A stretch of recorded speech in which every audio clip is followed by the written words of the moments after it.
తాజాగా అంటే చంద్రబాబు గారు కొన్ని కొన్ని మంచి నిర్ణయాలు తీసుకుంటుంటారు. ఎండాకాలం వస్తే మజ్జిగ సప్లై చేయండి, మంచినీళ్ళ చలివేంద్రాలు పెట్టండి, ఇట్లాంటివి చెప్తున్నారు.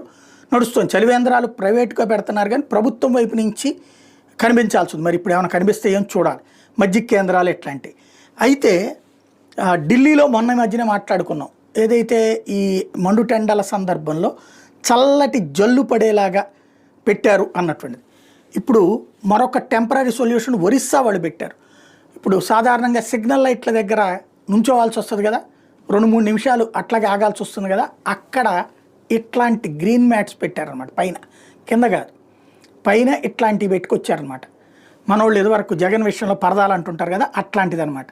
వీటి కింద ఆగుతుంది, వీటి మీద వాటర్ ప్రొజెక్ట్ అవుతున్నాయి. దాంతో ఆ చల్లదనం కాస్త ఉంటుందన్నమాట. గ్రీనరీ తగ్గిపోతున్న రోజుల్లో ఇదొక ముఖ్యమైనటువంటి అంశం.